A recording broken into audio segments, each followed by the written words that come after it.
Pode ir? Pode ir, manda ver. Valendo! Então, estamos começando mais um Unicast. Hoje é um Unicast especial que a gente vai abordar o assunto desse livro aqui, Empresas Feitas para Vencer, do Jim Collins. Em inglês é o Good to Great. E a gente vai abordar os primeiros capítulos que ele fala sobre gestão de pessoas. E para falar sobre esse assunto hoje, a gente tem aqui a presença especial da Fernanda, nossa sócia na NK. Seja bem-vinda. Obrigada. A presença do Luiz, já participou de alguns Ncasts com a gente, né? Falando inclusive sobre gestão de pessoas, se eu não me engano, né? Teve um assunto desse que você participou também, então seja bem-vindo, Luiz. Obrigado. E hoje a presença ilustre, estreando no Ncast aí, o Vitor, que é nosso analista de RH aqui na NK. Seja bem-vindo, Vitor. Beleza? Então, bom, falando sobre o livro, né, acho que vale a pena fazer uma contextualização. Esse capítulo que a gente vai abordar hoje aqui, ele é o terceiro capítulo do livro, que é o primeiro quem, depois o que. Mas ele usa muito dos conceitos dos capítulos iniciais, principalmente a questão do líder nível 5, que é o que o autor aborda aí, que são pessoas que estão acima da média no nível de liderança. Depois acho que vale a pena a gente explorar o que é um líder nível 1, nível 2, nível 3, nível 4 e nível 5. Mas já para a gente iniciar, né, eu colocar algumas questões aqui, um ponto que ele aborda nesse capítulo, né, no capítulo 3, é que esse líder nível 5, a estratégia dele é colocar as pessoas certas no barco, tirar as pessoas erradas e colocar essas pessoas certas nos lugares certos. Então acho que vale a pena a gente explorar aí o que é a contratação, né, que é colocar as pessoas certas no barco, tirar as pessoas erradas, então essa questão de avaliação de desempenho, feedback, que é quem está de fato no barco, está indo bem, está indo mal, vale a pena continuar com essa pessoa ou não vale. E um pouco de gestão também, de colocar a pessoa certa no lugar certo, que eventualmente a gente tem que fazer alguns ajustes. Às vezes a pessoa não está performando bem em uma posição, em uma função, alguns ajustes podem surtir efeito e a pessoa se encaixar de fato, né? Então, para a gente começar, vou colocar aí as perguntas, né? Por que vocês acham que é crucial ter as pessoas certas na equipe antes de definir a estratégia da empresa, né? Como é que isso impacta, principalmente em termos de desempenho e cultura organizacional, né? Qual que é a importância dessas pessoas certas aí? O que vocês colocaram? Luiz! Eu começo? Tá. Vai lá. Então, são vários fatores. O primeiro é que a empresa, muitas vezes, o empresário ele tem um sonho, ele tem um determinado objetivo, só que grande parte das conquistas da empresa não vai ser feito só pela força de trabalho dele ou só pelo que ele definiu no início. A grande parte dos conquistas das empresas vai ser feitos pelos colaboradores, pelos funcionários, pelos gerentes. Aqui mesmo na NK a gente viu. Então, os sócios fundaram aqui, a Fernanda, o Iago e você, né, Nicolas, definiram, abriram a empresa, definiram um escopo de objetivos, de resultados, de cultura organizacional, mas grande parte da continuidade do trabalho é feita por outras pessoas, pelos outros consultores, outras pessoas colocam projetos que têm as suas... Ninguém faz nada sozinho. Então, as outras pessoas elas têm suas ambições pessoais para fazer o projeto crescer. Então, eu vejo que muito do colocar primeiro quem, depois o que, tem relação com isso, porque você não pode chegar para a pessoa e falar assim, ó, esse é o meu objetivo, vai lá, cumpra. Você tem que ser um alinhamento. Então, você precisa achar alguém que tenha, digamos assim, afinidade geral com o escopo de valores da empresa, que tenha visões de valores parecidas, que tenha o fit cultural, como a gente fala. E a partir desse sinergismo, digamos assim, mais subjetivo, mais ligado à cultura mesmo, que essas pessoas certas vão definir os objetivos que motivem elas. Então eu vejo que o mais sério é a gente colocar essas pessoas que têm sinergia com a gente, para essa pessoa definir os objetivos dela dentro da empresa. Claro que não vai ser qualquer objetivo. Então aqui a gente faz consultoria financeira, sei lá, eu quero vender pão aqui dentro. Nada a ver, né? Então o escopo de objetivos já vai ser definido com base na afinidade, na cultura da empresa. Só que os objetivos mais específicos, não é só o empresário que vai definir tudo. Então a gente precisa colocar pessoas que tenham liberdade de expressão, liberdade de pensamento e que se sintam à vontade para colocar os próprios objetivos, correr atrás e fazer aquilo materializar dentro da empresa, independente da ação direta do sócio, do gestor. É que hoje, né, o que a gente vê de reclamação dos nossos clientes? Pô, tô montando uma equipe, eu queria que ela fizesse as coisas do jeito que eu queria. Eu já falei 1000 vezes que é para fazer desse jeito.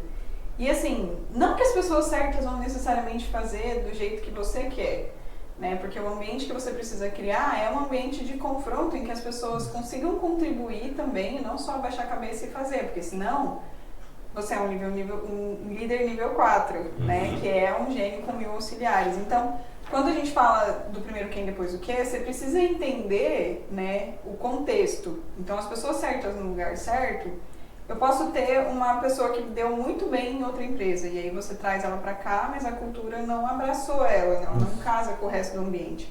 E o ambiente é criado um pouco pelos líderes, né? Então, o Lucas, numa palestra que ele deu pra gente, ele já falou, não adianta você esperar que quem mude a cultura seja alguém que entrou. A cultura vem com quem já está aqui. E no primeiro momento, quem está aqui são os empresários, são os fundadores. São eles que estão aqui no primeiro momento. E são eles que ditam, somos nós que ditamos o que a gente aceita e o que a gente não aceita dentro de uma cultura. E as pessoas certas têm muito a ver com isso. Sobre se ela faz o que você aceita como cultura ou se você não aceita como cultura, né? Mas hoje eu acho que de certa forma os empresários se eximem da responsabilidade de gerenciamento, porque eles querem uma equipe que faça coisas sozinhas, mas não é dada a liberdade para que essas pessoas façam as coisas sozinhas. Então você nunca vai conseguir saber se aquela pessoa certa é uma pessoa certa, porque você não deu a liberdade para ela agir de uma maneira que ela quer, entendeu? Mas isso tem um efeito na cultura, porque se ele não presta atenção nesses pontos, a cultura é assim, tem que ser feito assim, porque você comentou no início, as pessoas, uma pessoa não vai mudar a cultura, mas se você não tem uma cultura forte estabelecida, com o tempo, essas pessoas que vão entrando nessa rotatividade da equipe, vai mudando completamente a cultura da empresa. E se a pessoa não tem um direcionamento, por exemplo, empresário, eu vou dar liberdade para as pessoas agirem do jeito que elas querem, essa cultura pode se perder e depois é muito mais difícil você implantar, fazer uma mudança cultural com um negócio já rodando, com várias pessoas trabalhando dentro do negócio. Eu acho que interessante, entra aí agora as estratégias da parte de recursos humanos, que é a avaliação de desempenho, para quê? Para verificar se realmente a cultura que foi passada desde o início para aquele colaborador, ela continua vigente. Porque você consegue fazer ali uma análise de saber se aquela pessoa continua produzindo, ela continua ofertando dentro da liberdade que foi concedida a ela para estabelecer novas atividades dentro da empresa mesmo, como o Luiz falou, né? Ela cria as estratégias dela para o desenvolvimento daquilo que foi designado para ela, então a avaliação de desempenho vem muito com isso. Ali eu vou conseguir medir se aquela pessoa ela continua no barco ou ela não continua no barco. Porque se a cultura permanece, se ela consegue caminhar na mesma direção que todo mundo, ela é uma pessoa ideal. Algo que o Luiz falou bem interessante é a questão de ser a pessoa certa. Como que eu vou realmente definir se é a pessoa certa? Acho que é igual uma engrenagem para uma máquina, né? A empresa. Então, colocar as pessoas certas no lugar certo, ela começa literalmente desde o início, na contratação. E é importante deixar isso especificado para as pessoas ali, tudo, até mesmo um pouco da cultura empresarial, porque ali você já consegue ver e entender ou até mesmo barrar uma contratação de alguém não ideal para aquela cultura. Você já consegue pegar alguns feelings importantes de não gastar energia, né, tendo que trazer e depois tendo que dispensar aquela pessoa, porque a gente não fala só de energia, mas de custos, de vários outros fatores que vão impactar nesse direcionamento aí do barco. Beleza. Mas um ponto que foi importante que ele trouxe no livro é que assim, a gente parece que quando a gente fala que você tem que ter as pessoas certas, que você vai acertar 100% nas contratações. Só existe a pessoa. De que todo mundo que entra vai desempenhar 100% o seu papel e de que existe esse mundo ideal em que as equipes são autogerenciáveis, né, quando a gente fala desse jeito. E não é isso, né?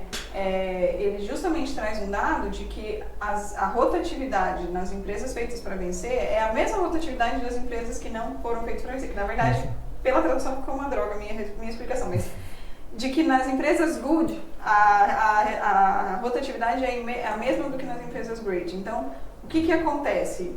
Não é a contratação, obviamente, ela filtra as pessoas, né, tipo, pela cultura, pelo tipo, essa pessoa eu acho que se encaixa.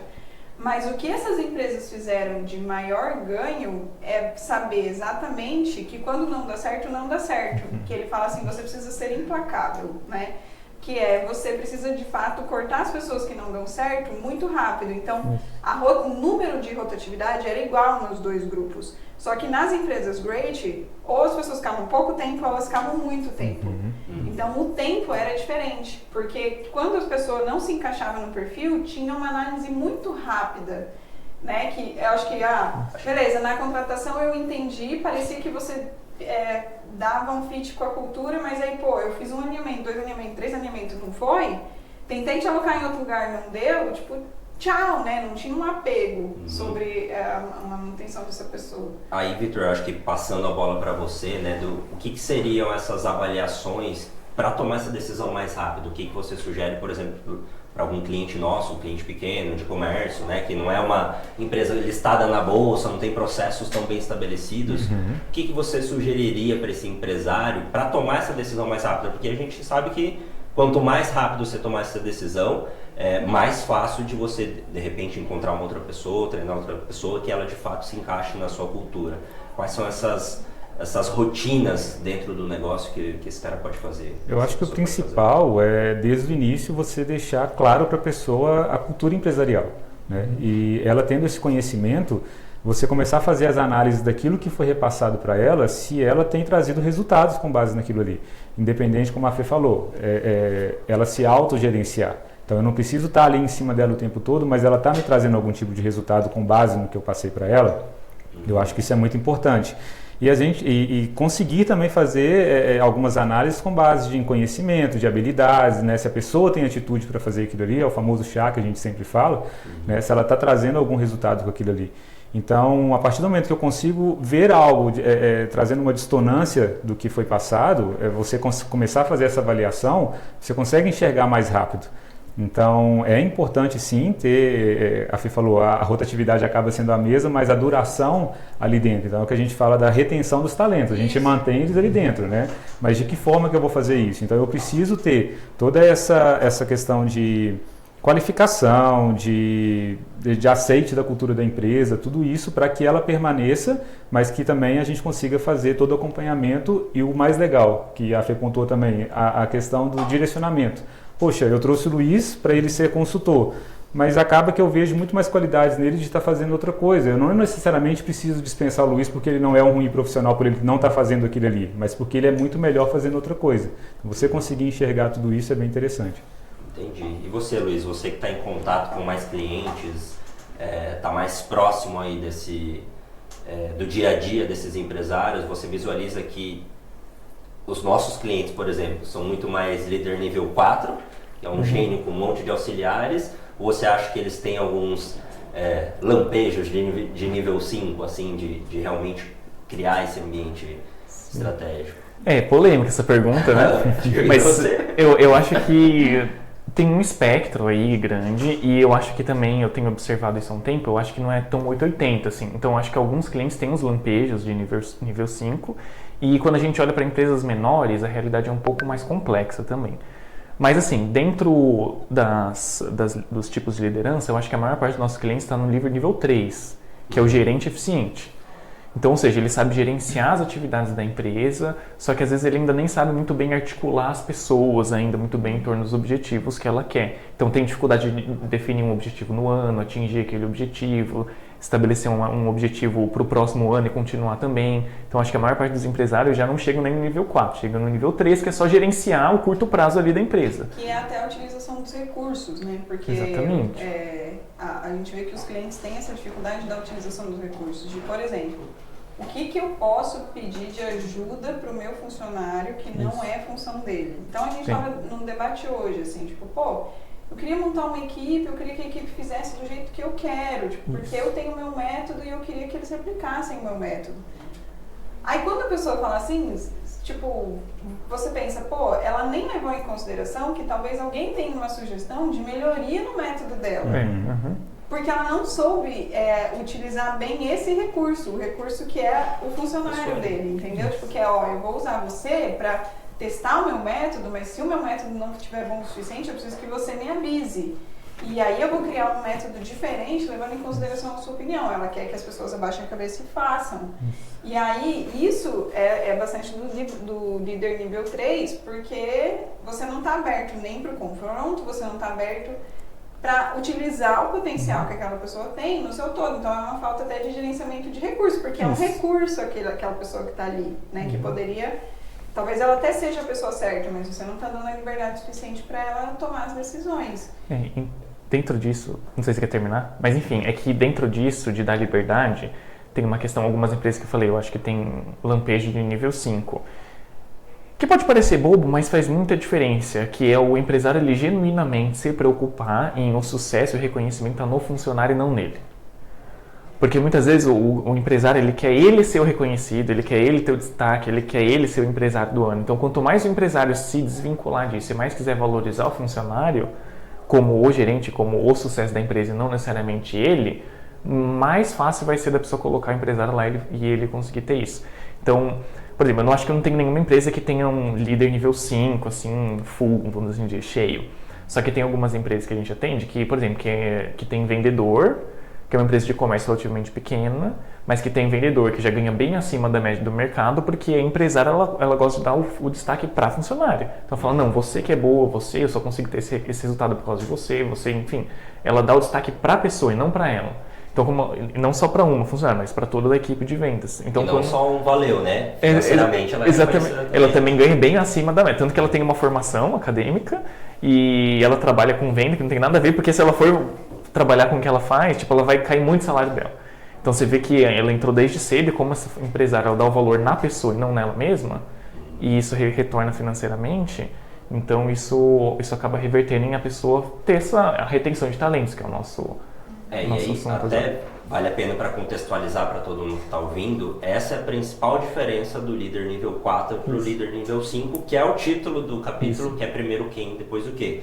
Porque o líder nível 5, ele primeiro coloca as pessoas certas no bar. Ele monta essa equipe executiva, quem é que vai levar de fato a empresa para um outro patamar.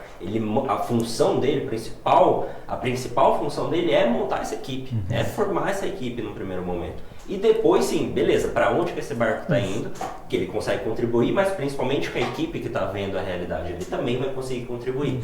E a diferença para o líder nível 4 é que é o primeiro, o quê? Eu quero isso aqui, eu quero conquistar isso, a gente vai conquistar isso e vocês são meus auxiliares para eu conquistar isso. É mais ou menos essa a diferença dos dois, né? Isso, exatamente. É que daí, assim, aí eu acho que é uma lacuna do livro, porque... Eu acho que o líder nível 5 não tem só isso, porque lendo o livro dá a entender que ele é um cara super abnegado, pensa nas pessoas certas, coloca e vai embora, né? Dá a entender isso o livro. Então eu acho que o líder nível 5 ele tem outras habilidades de gerenciamento, de acompanhamento, de feedback, de controle de qualidade, de, enfim, correção do prumo da equipe, porque às vezes a equipe se perde, ele tem que fazer a articulação. Então o líder nível 5 ele tem muito mais habilidades do que o livro fala, porque o livro fala da determinação e da humildade. Mas acho que tem muito mais coisa que a gente poderia discutir. Eu acho que o livro ele deixa uma lacuna. Porque né? Até no debate do livro, a gente perdeu não, mas a gente teve bastante tempo discutindo justamente a diferença dos dois. Porque pela visão lacuna. Porque do jeito que ele fala, parece que a pessoa ou nasce... Porque, é uma abstração tão grande que é difícil alguém se tornar, né? Então, você consegue ter ações, mas talvez você nunca vai ser, porque você só vai ser depois que você descobrir, enfim. Então, a gente teve uma discussão bem grande com relação a isso. Mas, eu acho que é interessante os pontos que ele levanta, porque ele dá uns tapas na cara. Você está querendo fazer as coisas para você ter o reconhecimento, e não para sua equipe ter o reconhecimento. Você não está sendo genuína na sua retribuição, né? Você está querendo segurar um pouco porque você acha que as pessoas não fizeram o suficiente. Então, ele dá esses tapas na cara para ajudar a gente a falar, você precisa das pessoas, se você não tiver as pessoas, você não vai conseguir crescer. A maioria das empresas não consegue crescer sem as pessoas, né? Então o seu crescimento está limitado à capacidade de contratação que você tem, a capacidade de contratação, de treinamento, tudo. Então até eu anotei aqui que ele colocou como lei de Packard, né? Nenhuma empresa pode aumentar sua receita de forma constante mais rapidamente do que a capacidade de recrutar as pessoas certas em um número suficiente para implantar esse crescimento. Então... A gente fez isso na prática. Exatamente. A gente sofre com isso toda vez. Que é serviço, né? Muito mais evidente isso, né? Então, aí você fala assim, mas eu queria ir para fazer esse tipo de serviço diferente, eu queria abrir uma nova unidade, eu queria fazer coisas, está tudo atrelado a pessoas. E daí, os empresários às vezes esquecem que você precisa trabalhar com as pessoas e fazer as pessoas se envolverem com o seu projeto, né, e ao mesmo tempo darem verdade, elas simplesmente vão e acham que as pessoas sem treinamento, sem orientação, sem nada, vão ler as mentes dos empresários e falar, era isso que você queria, entendeu? Então, tem um monte de coisa envolvida nesse processo todo. Beleza. E, Vitor, em termos de dicas mais práticas aí para trazer a pessoa certa, o que você acha que o empresário deveria se preocupar? Você acha que todo mundo deve fazer igual a NK faz, vender isso muito bem no Instagram, vender uma cultura diferente? O que você poderia deixar de dica um pouco mais prática aí para esse processo de recrutamento, né? Eu acho que o principal é você manter a verdade do que realmente a empresa é. Então não adianta você vender uma coisa e a pessoa chegar aqui e ela ser totalmente diferente do que está se passando, né?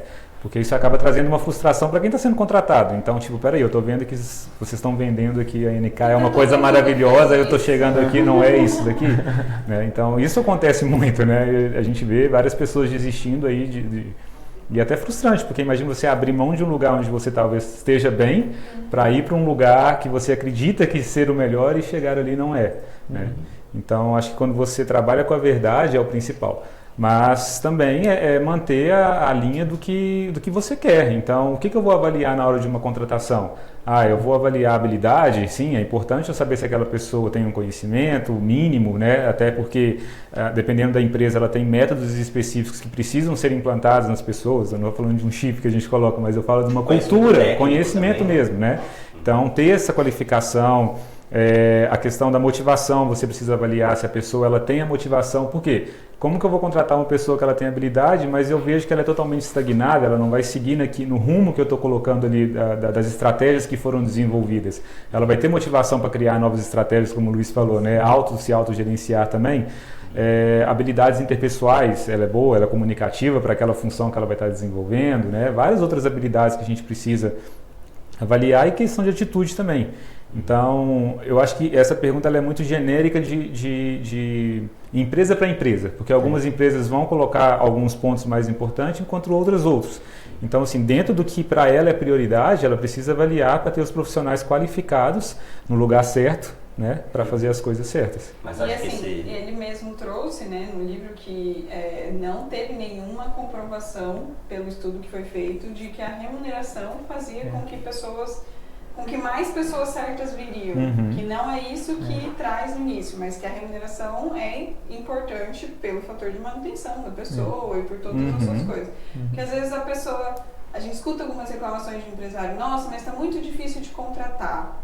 Acho que é porque eu estou pagando pouco e não sei o quê. Não necessariamente, às vezes a sua empresa não está atrativa para trabalhar mesmo, você não está conseguindo se vender, você não está conseguindo expor a sua verdade. Talvez porque a sua verdade não é tão boa, né? Não é verdade. Deixa de ser uma verdade. Talvez pode ser porque você não criou um ambiente legal que atraia outras pessoas para trabalhar, como às vezes você não expôs mesmo, porque a gente vê que alguns clientes, tipo, a gente vê que são ambientes legais, que tem uma troca legal, só que a pessoa não consegue vender isso, né? Porque se você pensar que ok, a gente tem 2 grandes motores na empresa para crescer, a gente precisa vender, mas a gente precisa entregar. E que a entrega depende das pessoas. Quando a gente divulga as coisas, né, quando você vende a sua empresa, você precisa vender para os 2 públicos. Porque são 2 pratos que você precisa estar equilibrando. Eu vou vender para mais gente, mas eu preciso de mais gente. Eu vou vender para mais gente porque eu preciso de mais gente. E se você não vende para esse segundo público, você talvez se limite a vender para o primeiro público, que é o seu cliente final, entendeu? Sim. E algumas empresas não têm essa estratégia de comunicação para trazer as pessoas com quem ela gosta. A gente vê clientes que têm serviços que precisam muito de paixão, sabe? Sim. E eles até, no livro, eles falam muito sobre a paixão, né? Que eles até dão o exemplo da... Qual é a indústria de cigarro lá? Philip Morris. De que eles analisaram a Philip Morris, que a Philip Morris é uma empresa great, e que assim, mas as pessoas que trabalhavam lá, elas eram tipo... os cigarreiros, assim, tipo, não importa o que aconteça, eu vou fumar meu cigarro porque é isso que eu quero. Então, mostrava muito uma paixão pelo hábito, né? E isso é necessário. Então, a gente vê que tem alguns negócios dos nossos clientes que são negócios que é facilmente conectado com o emocional de muitas pessoas, mas esses empresários não conseguem divulgar isso para atrair pessoas que gostem daquelas coisas, entendeu? Então fica mais difícil e você limita o crescimento. E aí talvez você não esteja com a pessoa certa porque ela não ama o que você vende. Um exemplo muito claro disso foi quando a gente tinha a empresa de outdoor. Eu odeio outdoor, eu acho feio, eu acho que polui as estradas, tipo, eu acho visualmente não legal, entendeu? E aí eu às vezes fazia um outdoor de sei lá o que, e eles falavam, cara, que feio que tá essa arte, sabe? E aí a gente vendendo aquilo, e aí você vai se consumindo porque você não gosta daquilo, você não vê propósito naquilo, sabe? Então, quando você consegue expor a cultura da sua empresa verdadeira, né? Mas de uma maneira bacana, você vai atrair pessoas que gostam do que você está vendendo. E a chance dela ser uma pessoa certa aumenta, porque ela curte aquilo do dia a dia dela, né? Fica mais próximo. Só um comentário, eu acho interessante você estar falando, entra numa discussão um pouco abstrata, mas que na verdade é muito interessante. Porque essa questão do propósito, eu pegando o caso da Philip Morris, daí ele dá um exemplo que depois que houver algumas restrições da área da saúde, restrições governamentais por causa dos impactos da saúde que o cigarro causa, as empresas de cigarro como um todo começaram a vender menos. Daí Philip Morris começou a diversificar com outros produtos pecaminosos, então começou a vender chocolate, café, cerveja, começou a vender umas outras coisas assim. Porque a paixão não era só o cigarro, era produtos que fazem mal. Enfim, mas assim, a paixão vai um pouco mais fundo do que só o serviço final. Então acho que às vezes o empresário ele tem dificuldade de entender um pouco isso. Então, sei lá, você é uma ótica, você não vende óculos. Você está vendendo a imagem que a pessoa vai passar todos os dias, sabe? Então você precisa se conectar com isso e não vender só um produto para a pessoa. Mas tem que vender a pessoa, a autoestima que ela tem, a autoconfiança que ela tem. Você tem que ir um pouco mais fundo no propósito da empresa que você está fazendo. Eu acho que às vezes os empresários não conseguem expor isso muito bem, sabe? Porque às vezes para ele não é claro também. Acho que nessa linha desse questionamento mais abstrato do propósito, acho que tem que ter um certo cuidado, porque é complicado. A pessoa que vende sapato, é difícil você transmitir para a pessoa que está ali ganhando alguns reais por mês ali para fazer a venda, você, nossa, mas é o propósito, você está tornando... Acho que fica um pouco abstrato, acho que fica longe. Acho que o importante é não romantizar tanto a coisa. É um negócio, cara. Você precisa vender, a pessoa é vendedora e às vezes o empresário erra no ponto básico, tipo, cara, tua remuneração está muito abaixo do mercado. Por também, isso que está saindo um monte de gente. Sim, por isso que não para ninguém, porque você paga muito mal. Então tem coisas que não dá pra gente romantizar, que são, cara, ela precisa de uma remuneração. Não, mas eu acho que tem não, tem escala. Bota o Luiz pra vender sapato pra mulher, vai ser um desastre, entendeu? Tipo, a pessoa não sabe a diferença de um mocassim e de um scarpão. Então, assim... Nossa. Eu não sei. Mas eu venderia bem óculos, porque eu amo óculos. Mas o que eu quero dizer é, tipo, a pessoa precisa, no mínimo, gostar do dia a dia do negócio, né? Porque senão vai ter uma dificuldade, vai ser difícil ele ser um bom vendedor, ele vai ficar falando do custo-benefício, tipo, talvez obrigue você a levar 2 tênis iguais porque tem que dar um descanso de 24 horas. Então, assim, os argumentos que ele vai usar vão ser diferentes de um argumento, tipo, que talvez a maioria das pessoas use para comprar.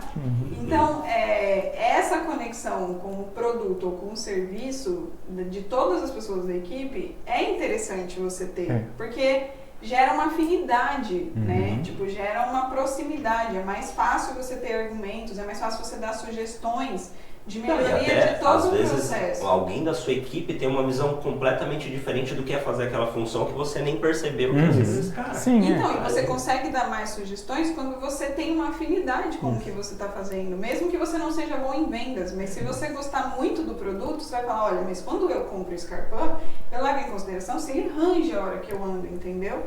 Então, tipo, são coisas... Eu não compro Scarpa. Mas isso trata muito da paixão da pessoa, sabe? Tipo, eu acho assim, de modo geral, todo livro que a gente lê, ele sempre tem essa parte que leva para é super simples, faça aí, entendeu? O Jim Collins, acho que ele, de todos os livros que a gente vem lendo, né, tipo, ele é o que menos faz assim, porque ele dá muito tapa na cara do tipo, meu, você não é isso que você tem que fazer.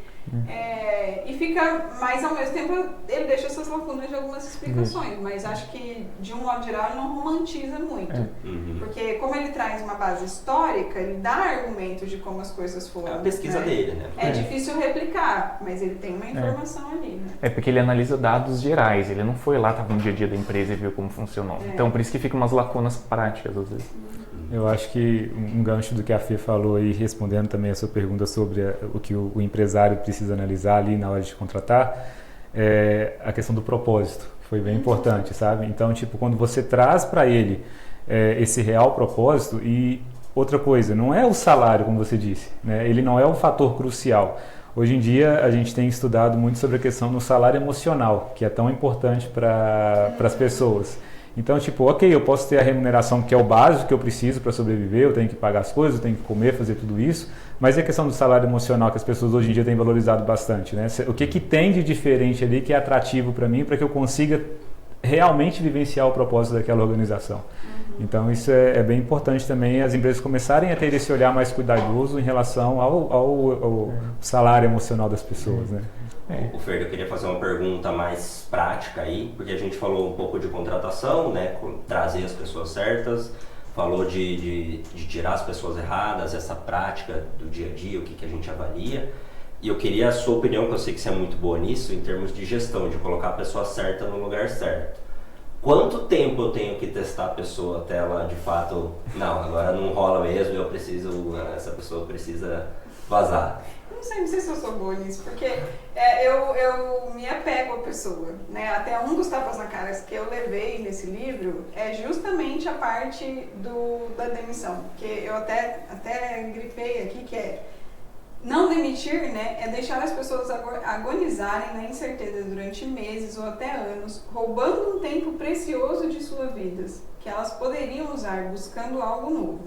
Quando no final elas não vão vencer as dificuldades de qualquer modo. Então, tipo, ele fala muito que quando você tem alguém que você vê que não tá bom, mas que você não demite por qualquer razão que seja, e que você fica segurando a pessoa na empresa, você está roubando um pedaço da vida dele, entendeu? E eu tenho uma dificuldade de saber quanto tempo eu tenho, se são meses que eu tenho que analisar, se são semanas, se são dias, o que são. Então, é muito difícil eu trazer isso na minha cabeça e falar, não, agora deu, sabe? Porque eu me apego pessoalmente a todo mundo que está aqui na NK. Então, é difícil eu falar, alguém chegar e falar, aconteceu outra coisa, demite, entendeu? Tipo, não consigo fazer isso. Então, a gente até, né, aqui na NK, a gente fez uma lista de coisas de demissão sumária. A gente precisou fazer, porque é uma lista, assim, de coisas que se acontecer, a gente não vai nem conversar, é uma demissão na certa, porque a gente não tinha isso muito certo.